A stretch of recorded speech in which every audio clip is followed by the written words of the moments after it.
welcome to the Prologis second quarter 2025 earnings conference call. At this time, all participants are in a listen-only mode. A question-and-answer session will follow the formal presentation. If anyone should require operator assistance, please press star zero on your telephone keypad. As a reminder, this conference is being recorded. It is now my pleasure to introduce your host, Abhishek Castilla, Director of Investor Relations. Thank you. You may begin. Thanks, Molly, and good morning, everyone. Welcome to our second quarter 2025 earnings conference call. The supplemental document is available on our website at prologis.com under Investor Relations. I'd like to state that this conference call will contain forward-looking statements under federal securities laws. These statements are based on current expectations, estimates, and projections about the market and the industry in which Prologis operates, as well as management's beliefs and assumptions. Forward-looking statements are not guarantees of performance, and actual operating results may be affected by a variety of factors. For a list of those factors, please refer to the forward-looking statement notice in our 10-K or other SEC filings. Additionally, our second quarter earnings press release and supplemental do contain financial measures such as FFO and EBITDA that are non-GAAP, and in accordance with Reg G, we have provided a reconciliation to those measures. I'd like to welcome Tim Arndt, our CFO, who will cover results, real-time market conditions, and guidance. Hamid Moghadam, our CEO, Dan Letter, President, and Chris Caton, Managing Director, are also with us today. With that, I will hand the call over to Tim. Thanks, Abhishek. Good morning, everybody, and thank you for joining our call. The second quarter exceeded our expectations, reflecting the strength and versatility of our team and portfolio in a challenging environment. Against a backdrop of subdued net absorption and a modest rise in market vacancy, we outperformed our occupancy expectations and the markets, delivered meaningful rent change and same-store growth, and achieved another strong quarter in build-to-suit activity, including continued momentum in our data center business. If we were to sum up the mindset of many of our customers, particularly our largest ones, we'd say that they are increasingly looking past the headlines and what has been an evolution of their thinking over the last few months as those headlines constantly change. While net absorption has been muted, new leasing is occurring, and customer interest is promising as reflected in the aggregate size of our leasing pipeline. That same momentum is also apparent in our build-to-suit activity, which continues to grow and is well diversified across geographies and customer segments. At the same time, the supply pipeline is depleting, and development starts in our markets remain low, setting the stage for favorable conditions as demand improves. This, together with the over 20% spread we see between market and replacement cost rents, are important precursors to the next cycle of market rent growth. Turning to our results, Core FFO, including net promote income, was $1.46 per share, and excluding net promotes was $1.47 per share, each ahead of our forecast. Occupancy ended the quarter at 95.1%, down just 10% sequentially, and further widening our outperformance to the market, now at 290 basis points. We continue to unlock our lease mark-to-market by delivering strong rent change across the global portfolio. During the quarter, we monetized an additional $75 million of NOI through rent change, which was 53% on a net effective basis and 35% on cash. The net of this puts our lease mark-to-market at 22% at quarter end. Net effective and cash same-store growth during the quarter were 4.8% and 4.9%, respectively. As a reminder, fair value lease adjustments, which are non-cash and driven from the purchase accounting related to our 22 and 23 M&A, continue to drag our net effective same-store and bottom line earnings growth by approximately 100 basis points. In terms of capital deployment, we started over $900 million in new development starts, nearly 65% of which was build-to-suit activity across 7 additional projects in both the U.S. and Europe. Beyond this activity, we have signed agreements for an additional 3 build-to-suits post-quarter end. Our build-to-suit starts for the first half total $1.1 billion, which is the largest start to a year that we have ever had. This strong demand by some of our biggest customers underscores our observation that many of them are moving beyond the noise and making significant capital investments into their business. $300 million of the starts relate to an incremental investment in our ongoing data center development in Austin, Texas, with a top hyperscaler. In addition to our growing development volume, we continue to procure power, adding another 200 megawatts to our advanced stages category, bringing that total to 2.2 gigawatts. As a reminder, we have an additional 1.1 gigawatt fully secured, plus 300 megawatts currently under construction. Finally, in our energy business, we continue to make steady progress toward our goal of 1 gigawatt of solar production and storage by year-end, with nearly 1.1 gigawatts either in operation or under development today. While recent legislative changes in the U.S. will reduce the incentives for new projects over time, we expect the consequential upward pressure on energy prices to uphold returns. On a go-forward basis, we still see meaningful opportunity in the U.S.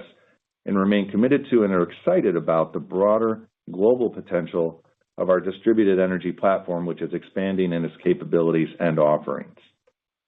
On the balance sheet, we closed on $5.8 billion in financing activity, which included the $3 billion recast of one of our three Prologis global credit lines at a reduced spread. This facility contributes to the over $7 billion of liquidity we held at quarter end. We also expanded our commercial paper program this quarter, adding a 1 billion euro facility, which should generate an additional 40 to 60 basis points of savings in line with our experience in the U.S. Our strategic capital business saw net outflows in our open-ended vehicles during the quarter of approximately $300 million. Beyond our existing vehicles, our teams are at work developing new offerings more representative of the breadth of our activities, which we look forward to reporting further on in coming quarters. Let me now spend a few moments describing our markets and experience with customers this quarter. To level set, market rents declined approximately 1.4% during the quarter, and values were essentially flat. In the U.S., net absorption was subdued at 28 million square feet, and market vacancy ticked up 10 basis points to 7.4%. Operationally, we continue to see customers recalibrating, not retreating, and remaining active in signing leases, even if at a slower pace. While the full quarter of activity was modestly below normal, leasing velocity did accelerate over the months of the quarter, with June indeed the strongest. As has been the case for some time, renewal activity has been very healthy while new leasing remains slow. We're not surprised by the dynamic given the larger investment and more deliberate nature of new leasing, but we're encouraged by a series of data points across our proprietary metrics and customer dialogue, which suggests that demand is piling up and could improve greatly with some clarity out of policy and the effect it's having on the backdrop. Of those data points, first would be from the sentiment implied by our leasing pipeline, which stands at 130 million square feet, reaching historically high levels in recent weeks.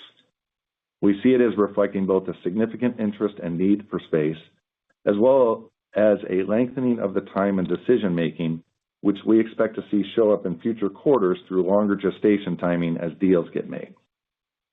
It's also clear that utilization, both of gray space and within 3PL capacity, is rising. Our build-to-suit pipeline remains full, with over 30 projects representing more than 25 million square feet in active dialogue. This level of activity underscores how larger customers, with the resources and scale to think long-term, are being strategic, consolidating operations, and positioning for growth. Finally, our broader customer dialogue simply reflects an emerging bias towards action, summarized well by one prominent user describing the exhaustion of adapting to shifting tariffs, and concluded that they need to just run their business and will, quote, figure out the tariff details when there is some clarity. All told, while we expect conditions to remain choppy over the next few quarters, the market is holding up reasonably well. Looking ahead, consistent policy and settled trade arrangements will certainly help and be a key determinant of the overall pace of net absorption. Turning to guidance, in contrast to the uncertainty we faced in early April, we now see enough stability in the balance of the year to narrow and increase our guidance. Average occupancy at our share will range between 94.75% and 94.25%.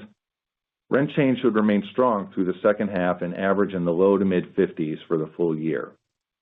Same-store NOI growth will range between 3.75% and 4.25% on a net effective basis and 4.25% to 4.75% on a cash basis. We are maintaining our G&A guidance of $450 to $470 million and increasing our strategic capital revenue guidance to a range of $570 to $590 million. In capital deployment, we are largely holding the range for net sources and uses in the year, but increasing guidance within the offsetting categories. Most notably, we are increasing development starts at our share to a new range of $2.25 to $2.75 billion, which is reflective of the additional data center start not previously guided, as well as improved visibility in logistics starts due largely to our build-to-suit success. We expect to keep up a historically higher mix of build-to-suits over the balance of the year, and as a reminder, future data center starts are not a component of this guidance.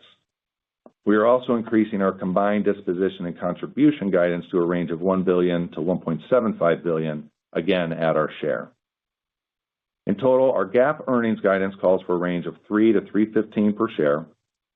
Core FFO, including net promote expense, will range between $5.75 and $5.80 per share, while Core FFO, excluding net promote expense, will range between $5.80 and $5.85 per share, a 4.5-cent increase from our prior guidance. The higher midpoint is predominantly due to higher NOI and strategic capital revenues. To close, we're encouraged by the steadiness of the quarter and the leading action taken by many of our customers who continue to build out their supply chains amid ongoing macro uncertainty. While headlines remain noisy, the underlying activity in our portfolio reflects a market that is active and moving forward. In that context, well-located logistics real estate has proved to be a strategic asset, especially on our platform. As broader economic uncertainty begins to clear, we remain confident in the long-term trends driving our business. Our strategy is grounded in serving customers at the center of consumption, the constant in all of this, and our team continues to execute at a very high level. With that, I will turn the call over to the operator for your questions. Thank you. We will now be conducting a question-and-answer session. If you would like to ask a question, please press star one on your telephone keypad. A confirmation tone will indicate your line is in the question queue. You may press star two to remove yourself from the queue. For participants using speaker equipment, it may be necessary to pick up the handset before pressing these star keys. To allow everyone a chance to ask a question, we ask all participants in the queue to ask only one question. One moment, please, while we poll for questions. Our first question comes from the line of Ronald Kamdem with Morgan Stanley. Please proceed with your question. Great. Congrats on a strong quarter. I think the release noted that the leasing pipeline had reached historically high levels. So I'd just love to hear a little bit more about just what the post-Liberation Day impact has been, sort of any categories to call out. And then if you could tie that commentary to the decision to increase development starts and acquisitions, how you're feeling about sort of the outlook. Thanks. So the pipeline's promising, even amid some of the subdued decision-making like Tim described. The pipeline's up 19% year on year. One of the hallmarks here is diversity. We see good balance and good growth across different deal stages. So that's both early proposals as well as more mature negotiations. We also see a good balance and growth across different deal types. So that's both renewal and new. And we also see good diversity across different customer industries. So where is some of the differentiation? One of the main hallmarks of this growth is concentrated growth above 100,000 square feet. So there are more larger customers in the pipeline. And then Tim also talked about 3PLs engaging in a greater way. They're working through their spare capacity and in some leading markets really beginning to need more space. And then, Ron, on the development start front, that $1 billion increase includes the $300 million data center start that Tim mentioned in the script, and the remainder is about half build-to-suit and half spec. We've got a very strong build-to-suit pipeline right now we're working through. It's much larger than it's been over the last couple of years. You heard we had a pretty strong signing. Actually, we had a record number and amount of signings there of $1.1 billion in the first half so far, and a handful so far already before the call here in July. And then overall, we have $41 billion of opportunities in our land bank, and most of the spec you're going to see is going to be outside of the U.S. That's Japan, India, Brazil, Latin America, Mexico, and then in the U.S. you will see maybe a couple starts in the southeast or maybe infill coastal markets. Thank you. Our next question comes from the line of Steve Sakwa with Evercore ISI. Please proceed with your question. Yeah, thanks. Good morning. Tim or Hamid, I don't know if you could provide just maybe a little bit more color on sort of the cadence of leasing. I realize April was kind of a dark time when you guys reported Q1, but could you maybe give us a sense of just the pace of leasing, kind of just trying to think kind of 1Q into then kind of the April, May, June, and, you know, what did that exit velocity look like in June heading into July?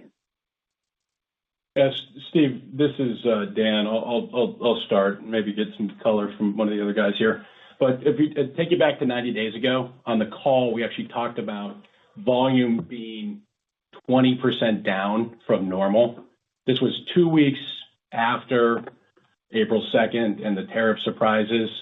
So call that maximum uncertainty time. And we actually quoted that number to highlight how much volume was actually happening despite the tariff surprises.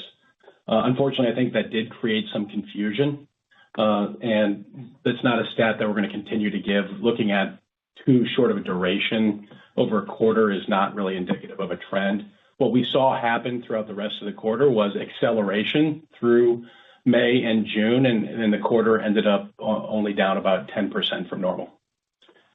And so just in terms of what we're seeing over the last couple of weeks, Tim shared the color in his remarks. And so we really try to zoom out and look at a wider range of metrics. So it is lease signings, like you asked.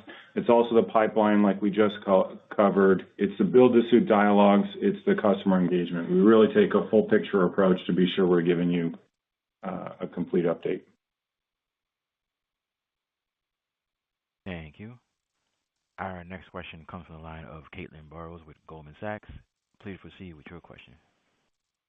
Hi, everyone. I guess I was wondering if you could give some more details on the guidance. So, Tim, you mentioned that higher NOI and strategic capital drove the midpoint FFO guidance increase. But I guess with occupancy expectations unchanged despite the stronger 2Q, it also seems like pricing is kind of in line with expectations. So any more details on that, kind of what's better than previously expected? Sure. I mean, the environment, for one, has just calmed pretty significantly since April. We also have a shorter number of months left in the year, obviously. So we have improved visibility that gives us a lot of confidence in the guidance, both the increase and also reflected in the narrowing.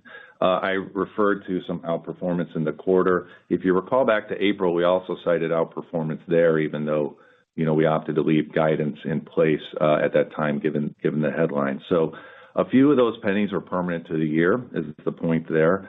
The remainder coming out of NOI is reflected in same store despite the same midpoint, which is really, once again, narrowing of the range, expressing more confidence. And then within that 50 basis point range, our belief that we're just going to land at the stronger end of it by the end of the year. Thank you. Our next question comes from the line of Michael Goldsmith with UBS. Please proceed with your question. Good afternoon. Thanks a lot for taking my question. You know, customer dialogue and data points seem to be supportive of demand building, but you also said that you expect conditions to remain choppy over the next few quarters. So how are you thinking about the timing of the growing pipelines translating to signed leases? And is there anything in particular that it would take to kind of convert this pipeline into signed leases? Thank you. Hi, it's Chris. I'll jump in, and some of the other guys may as well. Look, decision-making remains deliberate, and so we see the pipeline building. Tim described a dynamic of the deals beginning to pile up. And when we speak with customers, this is really about clarity on the macro front. And when we look at the headlines, when we look at economist forecasts, there's caution in the back half of the year. And so we will see this play out over the balance of the year, and that's what we're really paying attention to. Look, we've been in a condition of constant uncertainty, and I know that's a favored word in the financial industry, but having done this for a long time, last year it was all about, Ukraine and whether the Fed was going to cost, I guess going back 18 months. That was the uncertainty. Then when the election was settled, there was a lot of excitement about pro-business policies and the like. And then basically you had April 2nd and Liberation Day. So, I mean, it is very, very difficult to predict anything for any length of time. But with every passing day, there's more water building up behind the dam. And we're seeing evidence of this with the largest customers. They just can't basically go to sleep without taking more space. So that's what you're seeing is their ability to defer is getting reduced with every passing day. Thank you. Our next question comes from the line of Tom Catherwood with BTIG. Please proceed with your question. Thank you, and good afternoon, everybody. Maybe Tim or Chris, hoping you could help us square up the leading indicators. Space utilization is moving higher and proposals are up. Lease gestation is down, but the IBI activity index dropped to the lowest level since the first quarter of 23. What is driving the bifurcation between these metrics, and kind of how should we think of them as an indicator going forward? Yeah, you do need to take a sort of full picture view of all these different metrics. And given the volatility Hamid just described, they're each going to depict different things. And also, please keep in mind, some are retrospective and some are prospective.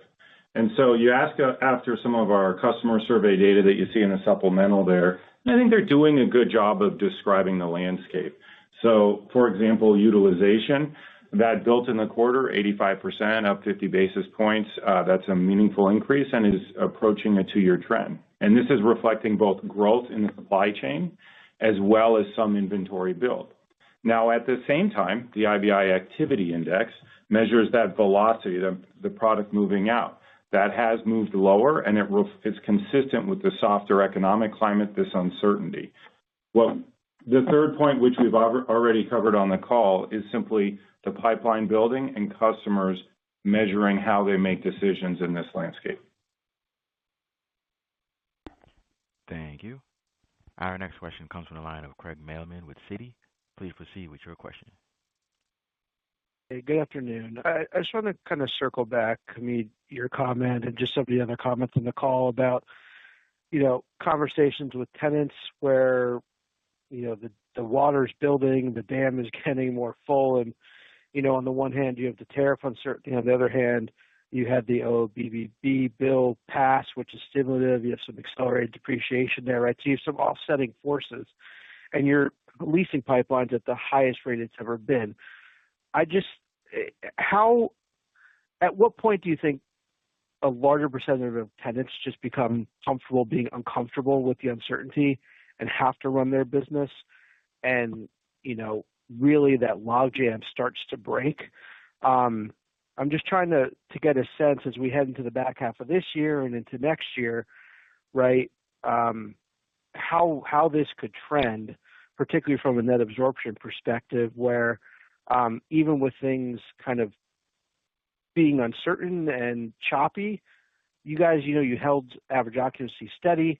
You're through, part of your expiration schedule, and it sounds like on the built-to-suit side, the new leasing side, you're starting to get some momentum. So, it sounds like you guys are trying to maintain some discipline around setting expectations.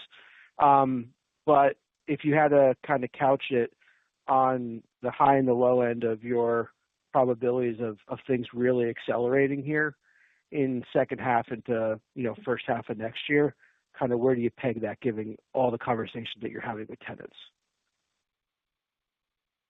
I think I understand the question. Basically, I'll speak for myself. I don't really care about the next quarter or the following quarter because it's so dependent on what comes out of Washington. And people make these decisions in the short term based on emotion. What I do know is that we have a very significant mark-to-market. I know that there is shortage of labor coming up in the construction industry because of the immigration policies. I know the government is spending a lot of money on chip plants, putting extra pressure on demand for construction, all this data center stuff, and all this stimulus that's going to come in from ITCs. So to make a long story short, I'm very comfortable when we take 2, 3, 4 years out given the escalation in replacement cost. And, rates are not going to go through the floor. So the rates times replacement cost gives you the rents that you expect in the long term. But I don't know what the path to that will be over the next quarter or two. It's just not the way we run our business. And maybe you guys are giving us more credit about having that clarity than we deserve. So feel great about the business. I think every bit of business that's delayed is going to translate to more business in the future. And one other concept I'll throw out at you, and those of you who've been listening to us for probably too long have heard this. In good markets, people are 10 to 15% more optimistic. In markets that are choppy or risky, they're 10 to 15% more pessimistic. That's a 30% swing. That immediately goes the other direction when two tenants compete for the same space and one of them loses out and then loses out again. So FOMO is a big factor about people's confidence to move on. And generally I've found that people take more comfort in being among other people making the same sort of decision than being somewhat contrary. So equally long answer to your question, but there you have it. Thank you. Our next question comes from the line of Ki Bin Kim with Truist Securities. Please proceed with your question. Thank you. Good morning. In regards to the 136 million square feet of leasing proposals, I was wondering if you can provide some more color around it. For example, like how much of that is renewal versus net incremental demand? And historically, what has your conversion rate been in this kind of proposal basket? And ultimately, I'm just trying to gauge, going back to the building level of water behind the dam, how much that could actually net impact Prologis going forward. So let me give you a perspective, and then the other guys can throw in the more specifics around it. I think of leasing as having three components. One is renewal leasing, and that tends to be very, very strong in times of higher uncertainty because the best, easiest decision to do is to make do with what you have and just kick the can down the road until you really have to make a decision. So that part of our business is much stronger than normal. Then there is new leasing, which is somebody all of a sudden deciding that they need more space because they didn't think about it 2 years later to go after a build-to-suit, 2 years earlier to go after a build-to-suit. And that business is slower than normal, for sure. Because if every time you move, you got to buy new equipment, new racking, refitting your space, probably hiring some new employees. It's a very expensive proposition. And in a choppy environment, you're going to do less of that than just kicking the can down the road. And then there's finally built-to-suit activity, which I'm going to go on a limb and say this is the strongest it's been in my career. People who can plan in the long term are also, I think, thinking the way I'm thinking about it, which is they're looking out a couple of years by the time these projects are fully operational, and they look at the factors driving the long-term health of their business, like e-commerce and things like that, and they're feeling good about it. So the only part of our business that's slow is leasing of spec space. Hey, it's Chris. I'll just jump in on some of the details. And I'd also point you to my earlier remarks on the pipeline, talking about it's up 19% and there's really good balance. And so the growth rates are sort of similar across multiple of these metrics, whether it's new versus renew, whether it's early proposals versus mature negotiations. I talked about size being a difference. That's one area where larger deals just take longer to come together. And so you're going to see that represent an outsized share. That doesn't take anything away from the fact that the larger scale requirements are the things that are really lifting the market today. Well, the build-to-suit market. Yes. Thank you. Our next question comes from the line of Vikram Malhotra with Mizuho. Please proceed with your question. Thanks for taking the question. Good afternoon. Maybe just, Chris, just stepping back, I understand sort of quarter to quarter stuff, but just looking out sort of 2-3 years with, call it 7.5% vacancy, the choppiness you've referenced. In this environment, what scenario do you see sort of rents inflecting or real rent growth? And what do you think sort of a normalized net absorption is for the industry. I'm just sort of wondering, given we've seen a massive increase, or I should say a decent tick up in vacancy, and I'm just trying to, whether the inflection is this month or next year, I'm just trying to figure out how you think about the next 2-3 years, given where vacancy is, and do we actually see, pricing power? Yeah, I think vacancy rate of 7.4 is pretty close to where you're going to see the peak in this cycle, absent some calamity. We may have another 2 or 3 quarters of bouncing around 10 basis points here or there, but I think you're essentially most of the way to where you're going to end up between the high 3s where the trough was and the mid 7s, let's call it, where I think this is going to end up. As to when you really get pricing power is where that number comes down to around 5%. That's historically been the magic number. By the way, 7.4% is almost the median vacancy rate since 2000. Just think about this. Putting aside COVID years with supercharged, e-commerce absorption, it is 7.4 is a norm in this business, pretty much. In fact, to be precise, 44% of the time, the vacancy rate in the last 25 years has exceeded 7.4%. So we are just spoiled by having come out of an environment where we've seen high 3% vacancy rates, and by the way, high 3% unemployment rates, and now we're kind of really getting wigged out because unemployment is in the low 4s and vacancy rates are in the 7s. This is pretty normal. I think when we come down to 5%, we're going to get really good pricing power above inflationary pricing power, and just figure that the market. Chris will walk you through our best guess, but I kind of think of it as a business that grows at 1.5 to 2%. So in a normal economy, when you don't have all kinds of noise coming out of different places, it should take a year or two for it to normalize to 5%, which is the equilibrium vacancy rate, because we can predict deliveries pretty closely.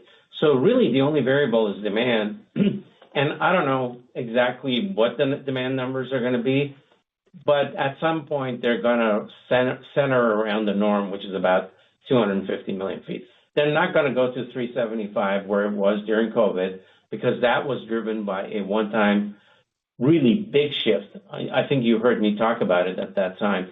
We got 6 years of growth in 6 months. We're still growing off of those higher numbers, but I can't think of another situation where we're going to get 6 years of growth in 6 months.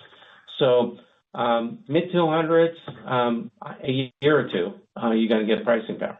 And when you do, it's going to be really above inflation in the short term, because the pipeline hasn't started, construction costs have been going nuts, and I think they're going to continue to go up. So there you have it. Thank you. Our next question comes from the line of Nick Thillman with Baird. Please proceed with your question.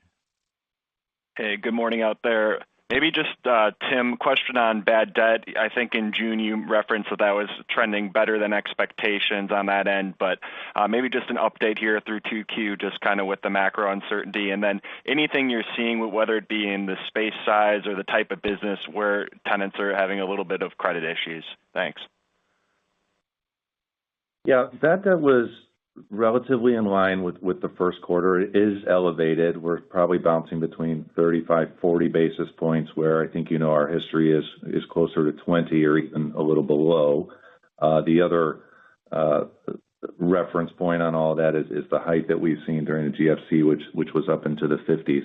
I'll expect something on the order of 40 over the balance of the year, as we still watch tenant health, which we are keeping a very close eye on. With regard to particular industries, nothing that I would really build a thesis around. It's some larger customers at times. I feel like there's a little bit of a balance to Southern California, a little bit of a balance to larger users, home-oriented, but not enough to really break out into its own category. I think the strong retailers are on the offensive, and I think probably in the retail sector, you've got the biggest difference between winners and losers. And winners are just taking share. One other thing about credit losses that's important to keep in mind. This is the first cycle I've seen where this is happening, in that the mark-to-markets have been so large that the defaults that we've had, every single one, actually I shouldn't say every single one, but in aggregate have been NPV positive, not negative, because our opportunity to capture the higher market rent earlier than we thought makes up for more than the downtime that we experienced. So yeah, it may be a short-term earnings impact, but it's not a value impact or even a long-term earnings impact. Thank you. Our next question comes from the line of Blaine Heck with Wells Fargo. Please proceed with your question. Great, thanks. Hamid, I thought your answer to Craig's question earlier was helpful. Hopefully I got this right, that you talked about the differential between those markets where tenants are comfortable and those that are choppy, and how FOMO can change that very quickly. I guess, are there any specific geographical markets that you think could flip most significantly from being choppy to getting more competitive, and maybe how quickly that could happen? I think Chris is going to give you the names, but by definition, it's the markets that have strong long-term fundamentals and have taken the biggest hit in the short term, i.e. Southern California. Because a lot of people kind of like 2 quarters ago thought Southern California was going to fall into the ocean and everybody was going to go out of business. So there was very little FOMO, whatever the opposite of FOMO was. There was a lot of that. And I think once a couple of people start losing deals in Southern California and they see the stuff coming through the ports, ain't going to come from Kansas, I can tell you that. It may not come from China, but it's going to come from somewhere else. I don't mean to pick on Kansas. But I think as soon as they see that, then lose a couple of deals, I think you'll see that market bounce, because it's bouncing off of an exaggerated bottom. So by definition, that would be a big bounce. Chris, do you want to add? I think maybe another part of this question is, what are the really good markets today? So excellent. Yeah, no, I'd underline the point that we see secular outperformance in these high barrier geographies, and they can really move quickly. What are the outperforming, what are the underperforming geographies? Well, for sure, international is the theme, whether it's Europe, whether it's Latin America, in particular, the consumption centers there, like a Mexico City and a Sao Paulo. And then turning to the United States, we've had this. Those being good. Those being good, thank you, yes. And we'll, in some cases, already are doing this hockey stick, for example, in Brazil, favorable hockey stick. In the United States, we still are going through this transition period, this sort of post-pandemic normalization, where the interior markets outperformed last year, remains a trend this year. But what's changing are a couple of things. Number one, not all coastal markets are created equal. So SoCal is weak, but Southern Florida, Washington, D.C. are examples of greater resilience. And then across some of the United States, we've seen better stability in the Midwest. So geography like Indianapolis had to contend with excess supply, and it's working through it. And then across the Sun Belt, there's been some excess supply, but we're seeing those markets work through it as well. Dallas comes to mind. The leading submarkets there are really firming. So you're starting to see transition across a range of markets. I think Houston and Nashville are pretty strong. Absolutely. I left those out. Houston, Nashville, Atlanta. Thank you. Our next question comes from the line of Mike Mueller with J.P. Morgan. Please proceed with your question. Yeah, hi. I guess sticking with markets, do you think any tariff dynamics will cause you to pivot back to some of the regional markets that you sold out of, following the A&B merger? Ever? Probably. But the one that we did come back to, I'm not sure was a great idea, to be perfectly frank with you, which was Savannah. And we kind of ended up back in there with the merger. It wasn't a conscious decision.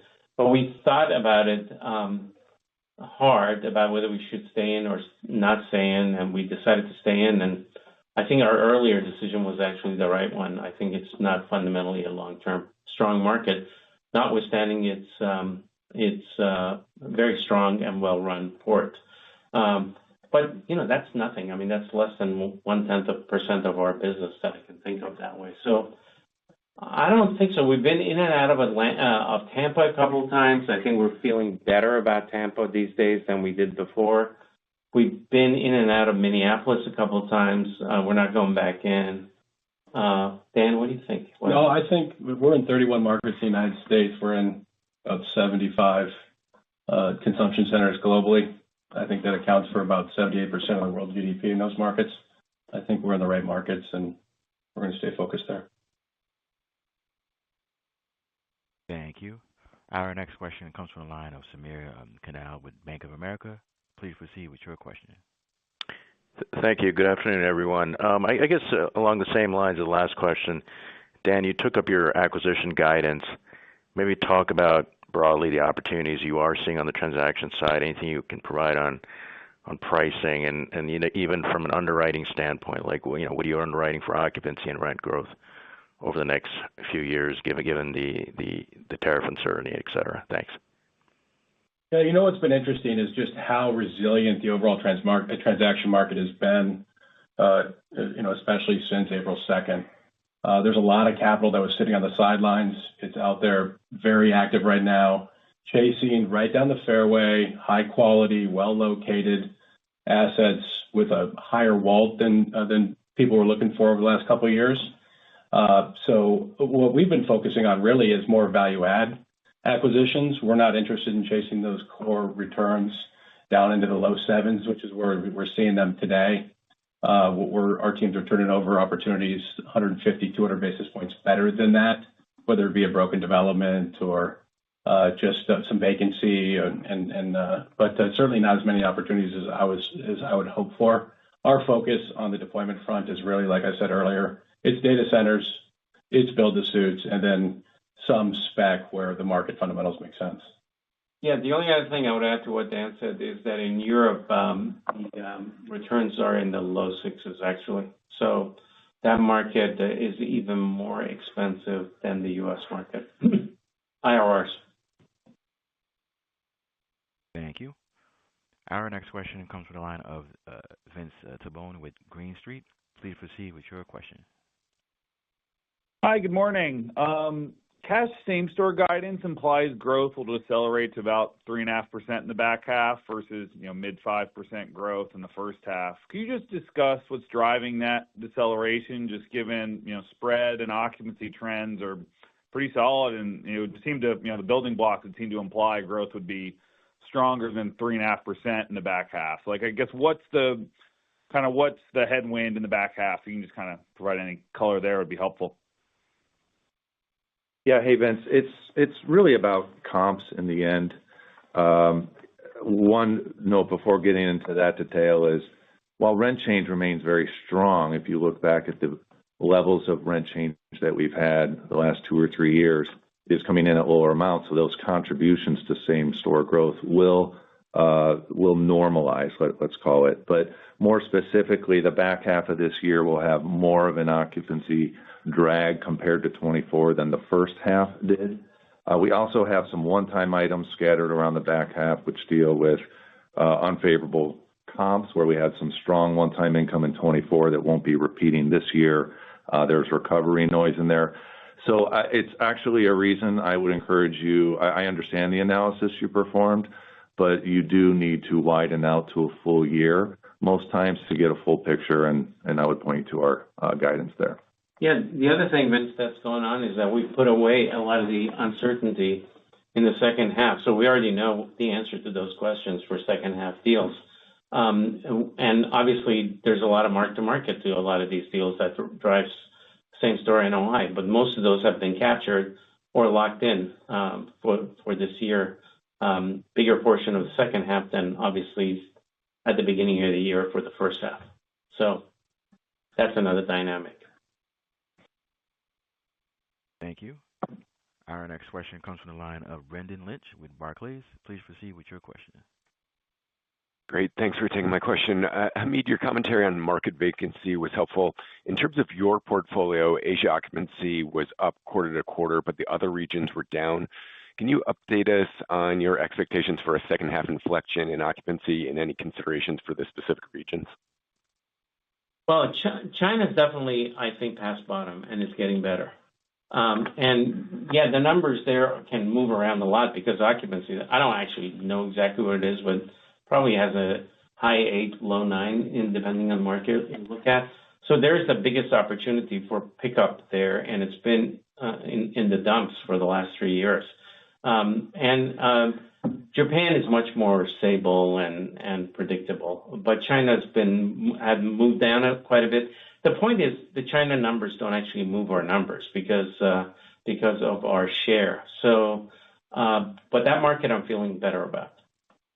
Yeah, Hamid's point, I'll just pile on, is also the same point that it's small is also a reason that its occupancy can appear a bit more volatile, and we've had some good success this last quarter getting chunks of the portfolio leased up, and that describes its increase.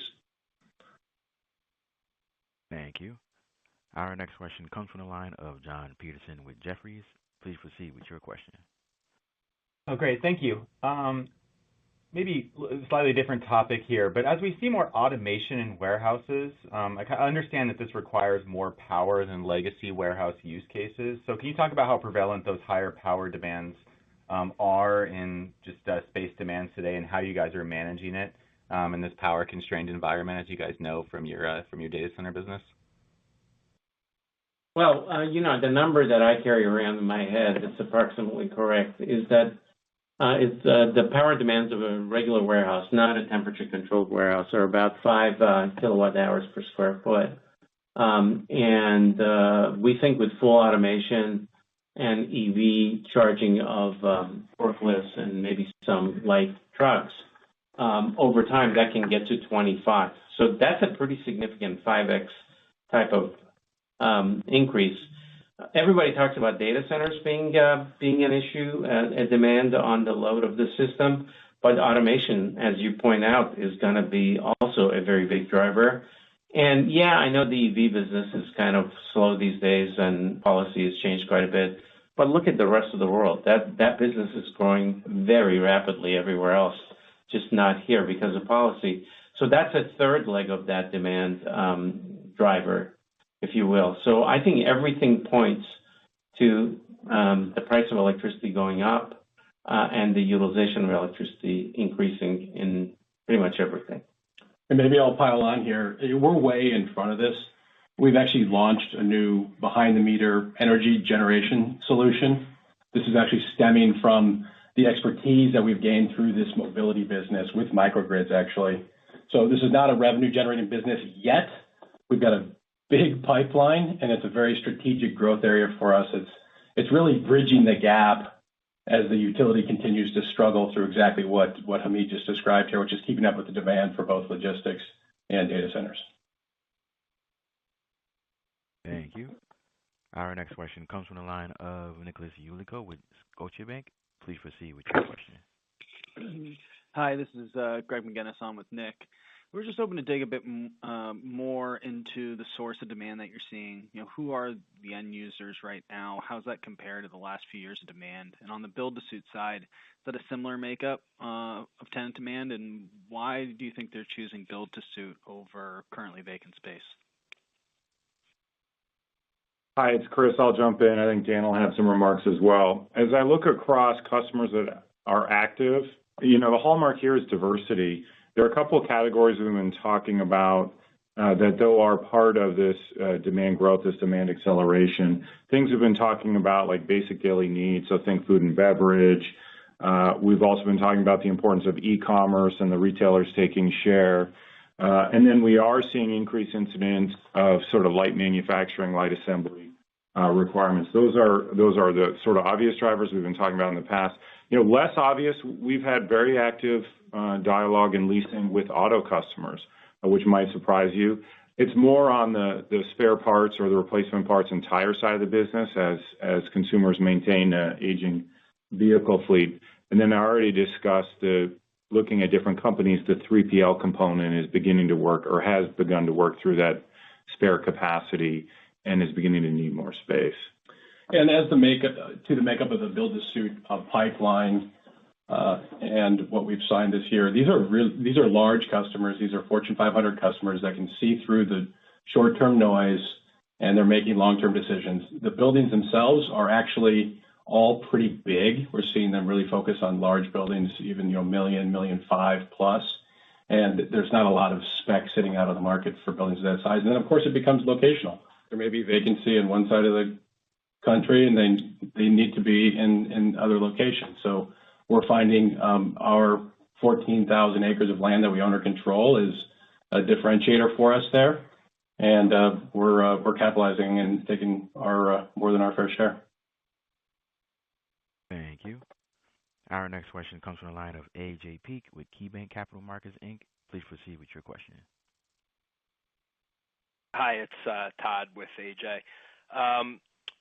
Question for you, Tim. You mentioned net absorption was 28 million square feet in the quarter. I think that compared to 21 million square feet in the first quarter, so 49 million so far in the first half. Do you have an updated view for the full year? And then, Dan, on the 3PLs, can you provide a little bit more detail about 3PL leasing activity in the quarter and comment how you see leasing demand trending for 3PLs going forward in the near term? You've got your numbers right. So year-to-date net absorption is 49 million square feet. Let's pause and reflect. That's a really good result given the uncertainty that's played through the marketplace over the last 6 months. Now, as we talked about in the back half of the year, it's prudent to monitor that uncertainty, that macro caution. And so I think full year numbers should land in the 75 to 100 million square feet range. Yeah, then on the 3PL front, we are hearing from our customers and we're seeing in the pipeline that they're making their way through this gray space and looking for incremental space. We're seeing this mostly from the larger 3PLs. Many of them are unfazed by all the noise in the macro picture.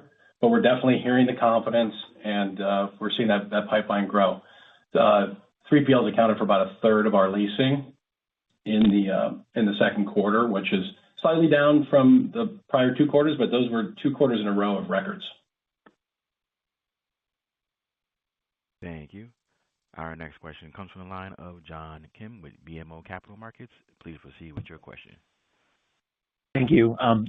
I was wondering if there were any changes to terms of leases signed in the second quarter since Liberation Day in terms of annual escalators or TIs and free rent. We haven't noticed much on commencements, which was disclosed, but other than term maybe coming down a bit. And also wanted to see if you had any commentary on the $28 million of termination income and whether or not you expect more in the second half of the year. Sure. With regard to terms, I mean, if you see the lease terms provided in the supplemental, you'll see a lower number there in the context of months. That's mostly a reflection of mix because if you look above there, you'll see a lighter volume of development leasing in there. I haven't seen anything abnormal develop with regard to overall lease term length.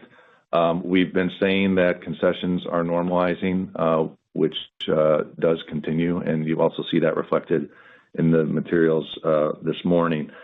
With regard to the lease termination fee income, we typically have on the order of $5 to $10 million of such income in any quarter.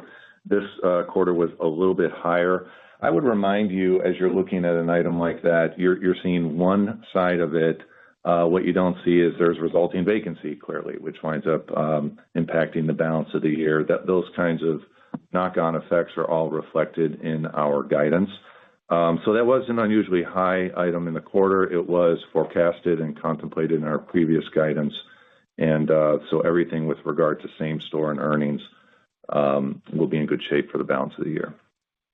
Yeah, and those payments are exactly what I was talking about in comparison to any downtime that we may experience through tenant defaults and all that. So that number, unlike other cycles, I think is going to continue to be positive in a good way. Thank you. And our last question comes from the line of Jamie Feldman with Wells Fargo. Please proceed with your question. Great. Thank you for taking the question. Hamid, you listed a long list of fears, prior fears over the last 18 months or so that have gone away.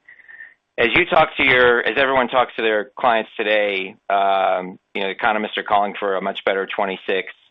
What do you think the key overhangs are on decision making and just people getting more aggressive? You had mentioned kind of the dam and water building up behind the dam. So what do you think the overhangs are that need to go away or that people are optimistic about in terms of much better times ahead and leasing more space and growth? FOMO. I think if you have people that are pulling the trigger on big capital improvement or capital expenditures, they're going to take comfort by seeing other people make the same decisions. So, people want to be in company, just like investors want to beat the index. People want to be in good company. So I think that dynamic and that will shift from being very conservative to being much more aggressive. I think there's still a degree of worry out there as to, are we in an inflationary environment or are we not? Tariffs would argue that you're in an inflationary economy, but the numbers haven't come through that way. There's a lot of confusion right now. That's why I think it is nearly impossible to predict things quarters in advance. I know you want us to, but it's kind of hard to do it. And anything I should tell you, you should ignore anyway. But I'm feeling really good about the long-term prospects of the business. So that brings us to the end of the call. I just want to acknowledge our teams globally for the focus throughout the quarter and delivering such solid results. Thank you all for joining the call today, and we'll talk to you all very soon. Thank you. And this does conclude today's conference, and you may disconnect your line at this time. We thank you for your participation. You may now disconnect your line.